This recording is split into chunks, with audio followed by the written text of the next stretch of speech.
Kensington Avenue. Sparks falling down on the corner below. Somerset Station, 6 o'clock, January. Half the people standing are already gone.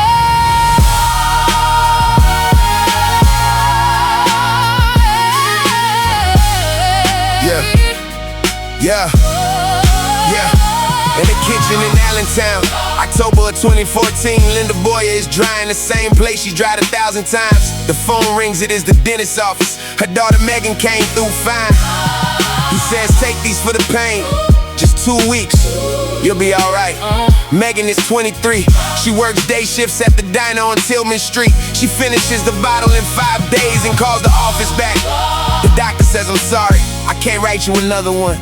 So she finds a man behind the Sunoco on Hanover who can. By 2017, she has sold a Honda Civic for what comes in a wax paper bag. By 2019, she is sleeping in the basement of a house she does not own. By 2021, she is on a Greyhound out of Allentown, going south on the turnpike. A girl in the seat beside her says, you go to Kensington in Somerset. You won't have to look for it, it will find you when you get off the bus. 2 minutes past, Linda has not seen her daughter's face in 19 months. Then the phone rings again. March of 2023, Temple University Hospital, North Philly. A Dr. Linda has never met is saying the word amputate into her ear. There is a wound on Megan's left leg the size of a grown man's hand. The flesh has stopped coming back. They say it is the tranquilizing. They say if she does not stay, we will lose her by morning. Linda drives 47.6 doing 90 in the freezing rain. Walks past the security desk at Temple without slowing down. She finds room for 12. The bed is empty. The IV bag is still dripping into nothing. The nurse looks at her and says, I'm so sorry. She walked out 40 minutes ago. She said she had to get back to the avenue. She said it was almost 5. And the mothers do not stop driving, and the children do not come home, and the avenue keeps breathing under a city that does not know. Philadelphia, what happened to your sons and your daughters? They abandoned in the daylight underneath the market Frankfurt line. Frank in the veins and the wounds will not close. And the mothers walk Somerset, reading every face they pass. Somebody pray for Kensington tonight. Somebody pray for the lean beneath the light. Somebody pray for the ones we cannot hold. Philadelphia, Bring them home. bring them home. Bring them home. Bring them home. Oh. Cut to Kensington, 2 winters later. The row house on East Westmoreland Street. Frank Doherty is 61, born in this neighborhood. Grew up 2 blocks from here. He has not opened the door to back bedroom since the 3rd week of November. The basketballist son, James, left in the hallway. It's still in the hallway. The Eagles jersey on the back of the chair. It's still on the back of the chair. His wife Mary passed in 2009.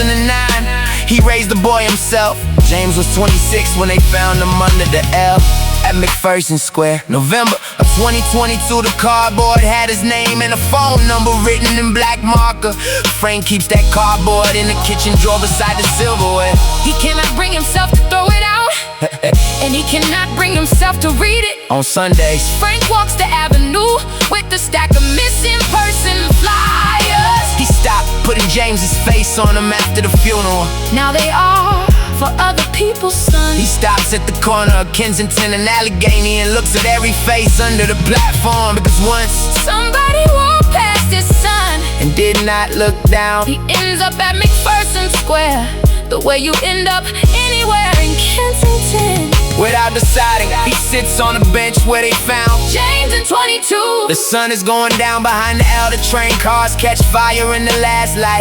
The librarian comes out the back door of the McPherson Square Library with a 5-gallon bucket and a long handle grabber, the way she does every evening. and she walks the grass, picking up the needles before the children arrive at 9. Frank watches her work into the streetlights.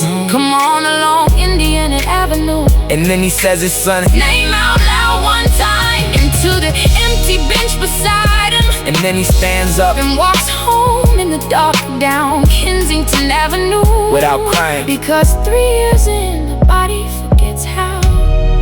And the fathers do not stop walking, and the houses do not stop aching, and the avenue keeps breathing under a country that does not see. Philadelphia, what happened to your sons and your daughters? They are bending in the daylight underneath the market. Frank for life. Frank in the veins and the wounds will not close. And the fathers war, Somerset, reading every face they pass. Somebody pray for Kensington tonight.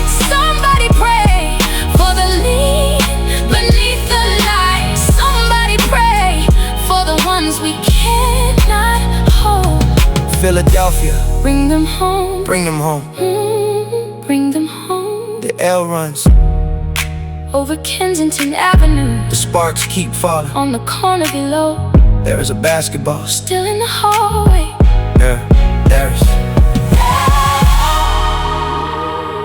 Kensington Avenue, 4 in the afternoon. The school bus passes the corner where the body's been.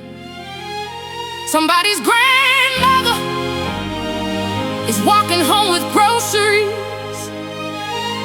Somebody's son is leaning into the wall.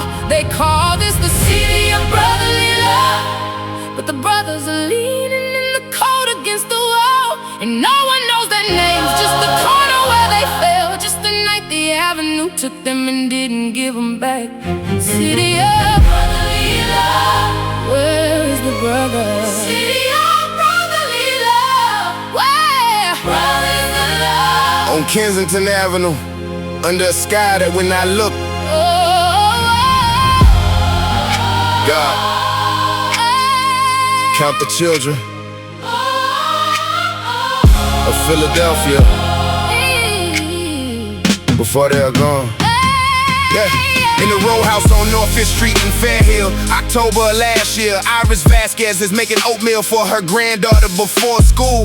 Yari is 8 years old. She has lived with her grandmother since she was 3. On the refrigerator, there is a picture of her mother, Camilla, from before everything. Camilla is 31. She has been on Kensington Avenue for almost 5 years now. She comes to the door sometimes, 3 in the morning, no coat, asking for $10. Iris does not give her money. Iris gives her a sandwich and a jacket from the closet. Last winter she gave her Yari's old winter boots because Camilla had nothing on her feet. It is a Saturday morning, Iris and Yari are walking up Kensington Avenue. Yari has a fever. The pediatric clinic on Allegheny opens at 9 on weekends. They are walking past the L, past the bench shapes on the curb, past the silence. Yari is holding her grandmother's hand and looking only at her grandmother's coat. At the corner of Kensington and Somerset, a woman is sitting on a curb in a blue jacket. She does not lift her head. Iris sees her face. She does not stop walking. She holds Yari's hand a little tighter. She does not say a word. Yari is 8. Yari is not seen. They reach the clinic at 9:15. They wait an hour and 20 minutes for a flu test. On the walk back, Iris stops at Somerset Street. The blue jacket is still there on the curb. She tells Yari, go sit on the bench under the L. I will be 1 minute, do not move. Yari nods and walks to the bench. Iris walks to the curb. She sits down beside her daughter. She does not speak. She does not cry. She places her hand on Camilla's back, The way she did when Camilla was a baby. falling asleep against her shoulder. And after a long time, she stands up, Walks back to her granddaughter takes her hand, and walks home. because Yari will be hungry by 12. Yeah. Cut to East Allegheny Avenue to Firehouse, 3 a.m. on a Tuesday in February. Mike Sullivan has been a Philadelphia paramedic for 19 years. For the last 6, his unit has worked the Kensington corridor every overnight shift. He keeps a list in the front pocket of his uniform. First names only, The people he has revived with Narcan more than twice. There's 64 names. Crystal Brennan is on the list. He has brought her back 11 times in 14 months. He knows where she sleeps. He knows the green backpack she carries. He knows she has a daughter in foster care up in Bristol. He has the mother's number on a card. Last March, after the 7th sage, he sat with her on the curb at Tulip in Indiana. And she looked at him and said, Mike, I am so tired. And he said, Crystal, I know. Tonight is the 12th call, 3:04 a.m. The dispatcher reads the cross streets. He already knows it is her.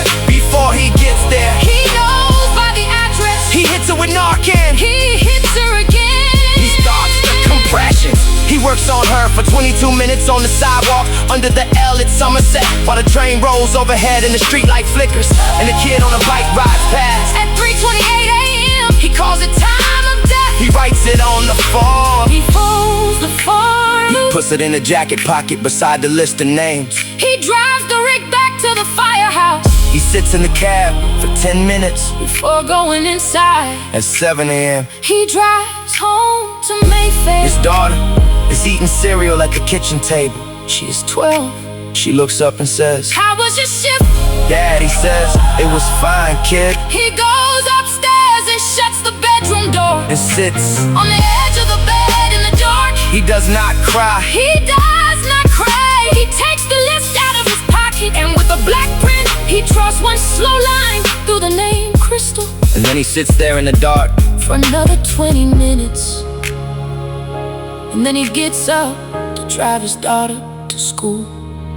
And the trains keep running overhead, and the morning keeps coming anyway. And the names keep falling off the list, and the list keep getting longer every day.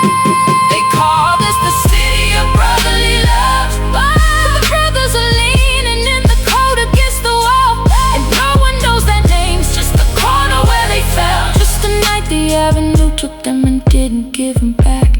City of